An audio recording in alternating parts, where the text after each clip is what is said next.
às vezes também eu fico um pouco triste, e um pouco não, muito triste, com duas coisas que, assim, infelizmente, acontecem em qualquer... Não é só na política, né? No nosso trabalho, em qualquer lugar. Que é o quê?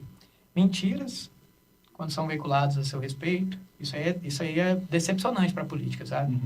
Quando você... Coisas que a pessoa, às vezes, veicula sabendo que é mentira, mas fala, não, vou fazer isso aqui porque vai prejudicar. Falando, já que você tocou nesse assunto, eu ia fazer essa pergunta. Mas já que você já meio que respondeu a pergunta que eu ia fazer... recentemente a gente viu, em acompanhar aí as redes sociais, viu que você e algumas pessoas estão sofrendo ataques diretamente a pessoal e profissional. E como que você lida com essas Só vou pedir uma licença pra vocês, vou no banheiro, já volto aí. Vai lá. Como é que você lida com essas críticas? Então, como eu te disse, infelizmente, isso é uma realidade que a política tem. Embora eu tenho a impressão que toda época de eleição parece Então, isso, infelizmente, como eu disse, não é que eu esteja normalizando isso. É porque eu sei que é assim. Infelizmente, para quem está entrando agora, saiba que é complicado. Sabe uma coisa que eu ouvi na minha posse de vereador e que, assim, foi tiro e queda? Foi uma previsão das mais certeiras que eu já vi na minha vida. Eu tinha tomado posse... Eu saindo da Câmara, no dia 1º de janeiro de 2017, uma pessoa me disse o seguinte: Matheus, eu nunca ouvi ninguém falar mal de você, nunca ouvi ninguém falar que você passou a pessoa para trás, que você brigou com ela, que não gosta, você nunca ouvi. Mas agora você está na chuva, e você está na chuva, você vai se molhar. Ele falou desse jeito. E isso, infelizmente, como eu disse, eu não estou querendo normalizar, não. Mas, infelizmente, é uma realidade da política. Então, quem hoje tem interesse em participar, tem que ter ciência de que é complicado. Vai aparecer haters. Vão ter os haters. E o que acontece? Nessa situação específica, né, que você perguntou, é até difícil de falar, porque, assim, eu tenho a consciência de quem é a pessoa, né? E é difícil de falar no seguinte sentido. Primeiro, é uma pessoa que eu tenho uma proximidade, tenho um carinho por ela, sabe? Uma pessoa que foi do meu círculo de amizade. E, ao mesmo tempo, é uma pessoa que eu sei que tá passando por um momento difícil, entendeu? É complicado, porque, assim, como é uma página, um perfil no Instagram que não tem nome, né? Então... Não, mas eu falo com certa certeza, porque assim, é difícil colocar essa coisa, mas a gente entende, a gente sabe, ele percebe com muita clareza. Entendi. Mas nesse ponto, assim, que eu diria o seguinte: eu sei que é difícil, a gente, na política, infelizmente, tem muito disso, mas assim, se vocês até me permitem, vou até para contradizer algumas coisas que foram colocadas ali. Por exemplo, uma das coisas que foram ditas ali é que o Matheus é um político elitista.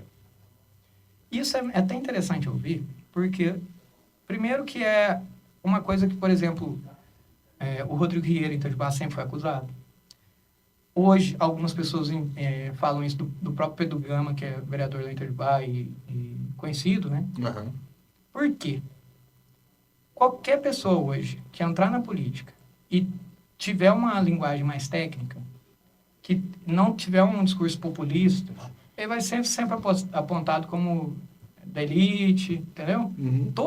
Sempre vai ter isso. O segundo ponto que me chama a atenção é o seguinte: quando eu fui candidato em 2016, eu já sofri com haters, assim, que diziam o seguinte: Matheus, para as pessoas para desencorajar a votar em mim. Falava o seguinte: não vota no Matheus não, porque o Matheus, ele aparenta ser diferente do pai dele, mas não é diferente do pai dele, não. Ou seja, eles eram o inverso. Entendi. Ela falou assim: você está achando que o Matheus tem um discurso mais técnico? Não, o Matheus é popularzão, povão, igual o pai dele. Sim. E aí agora, essa acusação que eu recebi nas redes sociais, eu acho engraçado que é justamente o inverso. Porque o meu pai, assim, eu falo isso com tranquilidade. Meu pai, sem sombra de dúvida, para mim, é o político mais popular da história dessa cidade. Sim. Entendeu? E aí eu estou sendo acusado de ser justamente o inverso dele. Em 2016 o Matheus é igualzinho o pai dele. Agora, não, o Matheus não é igual ao pai dele. O Matheus é diferente do pai dele. Não acreditem nele porque ele é diferente do pai dele. O que eu digo para vocês é o seguinte, meu pai é meu pai, eu sou eu tenho uma forma de pensar a política que é um pouco mais técnica, eu não nego isso, mas isso nunca excluiu a minha sensibilidade com aquelas pessoas que precisam e que a prefeitura, o governo do estado, ou a União, precisa ter uma atenção maior. Isso aí eu não tenho a menor dúvida, e sei que aqui em Petrópolis nós temos diversas realidades de pessoas que necessitam, né, que o poder público seja uma mão amiga, uma entidade que esteja ali para socorrê-las em momentos de vulnerabilidade graves. Né?